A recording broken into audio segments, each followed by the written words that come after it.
Bienvenue à tous les théophiles pour notre 20e cours sur les chemins du prophétisme dans la Bible. Aujourd'hui, nous voulons parler de l'homme de Dieu, le prophète, homme de Dieu. Et on trouve dans l'Écriture plusieurs personnages à qui la Bible donne ce nom. Samuel, par exemple, Élie, Élisée, Moïse avant lui et bien d'autres. Dans 1 Samuel 9, il est dit, le serviteur lui dit, il y a dans cette ville un homme de Dieu qui est un homme estimé. Tout ce qu'il dit arrive à coup sûr. En 2 Rois, chapitre 1, verset 9, il envoya vers lui un chef de cinquantaine avec ses 50 hommes. Le chef monta vers Élie, qui était assis au sommet de la montagne, et lui dit, homme de Dieu, le roi te dit, descends, etc. Donc on va voir qu'il se passe beaucoup de choses.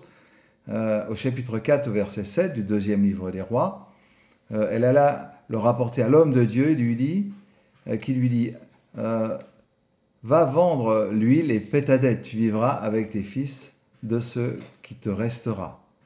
Et voilà. Donc il y a de nombreux textes comme ça où on trouve qu'en Israël, il y avait des hommes de Dieu qui étaient là et qui participaient à la vie sociale du pays.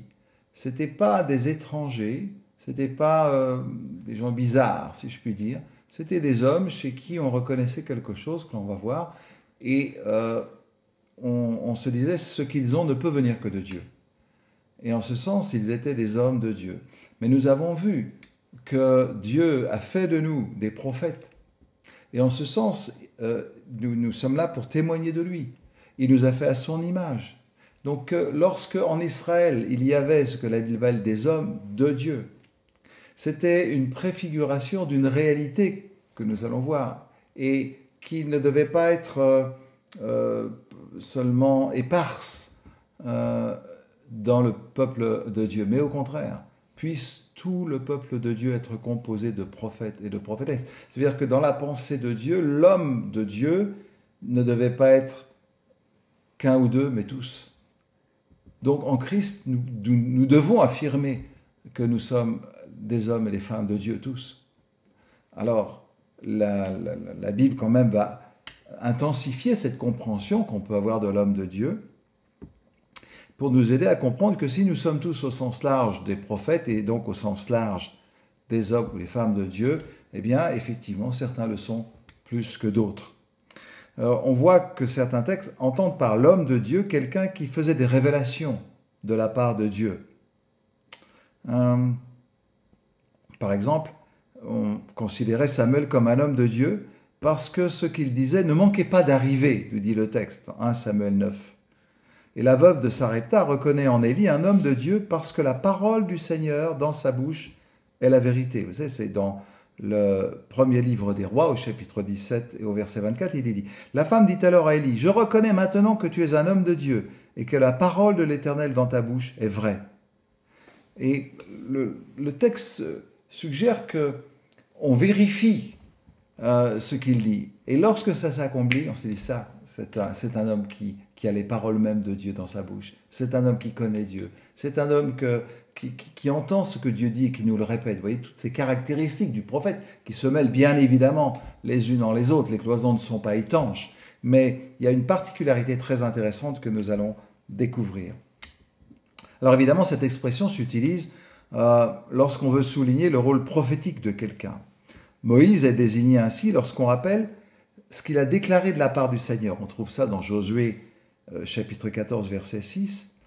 Et il dit, les Judéens s'approchèrent de Josué à Gilgal, Caleb, fils de Jephuné, le Kénisien, lui dit, tu sais ce que l'Éternel a déclaré à Moïse, homme de Dieu, à mon sujet et au tien à Kadès-Barnéa. Donc il y a cette culture de l'homme de Dieu qui va dire quelque chose que Dieu veut. Et c'est pas un extra, un super homme, un Superman. C'est un homme de Dieu.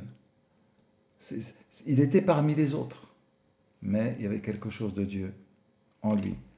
La mère de Samson dira, lorsqu'elle verra l'ange dans Juge 13, c'est un homme de Dieu qui m'a parlé. La Bible dit fait de David un homme de Dieu lui aussi. On voit que beaucoup de prophètes dans l'Ancien Testament ont été considérés comme des hommes de Dieu parce que ce qu'ils disaient, eh bien, arrivait.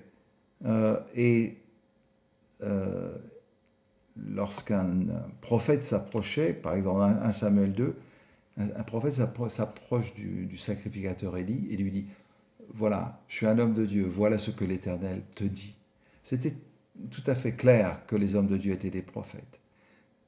Pourquoi est-ce que le texte ajoute aux différentes caractéristiques qu'elle donne aux prophètes celle-ci, l'homme de Dieu? Eh bien, c'est parce que nous savons que toutes les annonces prophétiques, les types de prophètes que l'on trouve, les sortes de prophètes que l'on retrouve dans l'Ancien Testament ne faisaient qu'annoncer Jésus, qui était le prophète attendu. C'est le prophète de Dieu, c'est Dieu qui parle. Parce qu'il fallait faire comprendre qu'un jour, le prophétisme ne serait pas l'apanage de quelques-uns, mais la réalité de tous. Et pour cela, il fallait que Dieu devienne homme, pleinement homme, pleinement Dieu, pour que en Christ, dans son humanité, dans sa divinité, on trouve l'homme de Dieu, l'homme Dieu, l'homme qui allait être Dieu, qui allait parler comme un homme. Vous voyez, personne ne sait où la limite se fait parce que d'une certaine manière, il n'y a pas de limite. C'est le seul. Alors, la compréhension que les chrétiens, donc le Nouveau Testament, aura de cette idée de l'homme de Dieu qu'on trouve dans l'Ancien Testament sera absolument déterminante. Et je voudrais lire deux textes, simplement parce que ces textes utilisent la formule homme de Dieu. Mais vous allez voir que par extension, et je l'ai déjà dit, tous les chrétiens sont des hommes de Dieu et des femmes de Dieu. C'est-à-dire que il y a au-delà des deux exemples que nous allons prendre, des passages que nous allons lire, une interpellation pour tous. Dieu ne dit pas vous devez devenir des hommes de Dieu. Dieu dit en Christ vous êtes des hommes de Dieu. Vous êtes des femmes de Dieu. Comportez-vous comme tels. Et je voudrais lire ces deux passages qu'on trouve dans la première et la deuxième lettre à Timothée. La première au chapitre 6, verset 11. Il faut comprendre que Paul va dire quelque chose, mais il y a un précédent. On va juste lire le verset 11. Mais toi. Donc, mets-toi, ça veut dire qu'il y a quelque chose avant. Il y a des gens qui font quelque chose, mets-toi. Parce que tu es un homme de Dieu. Mets-toi homme de Dieu. Fuis ces choses.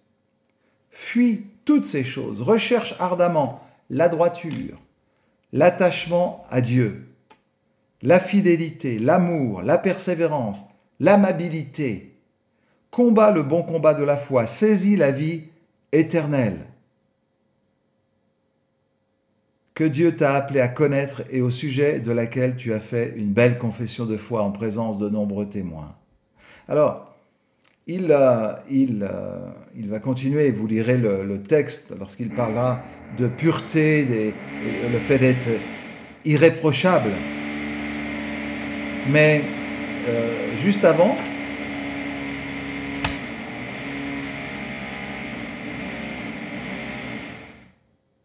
c'est pas possible.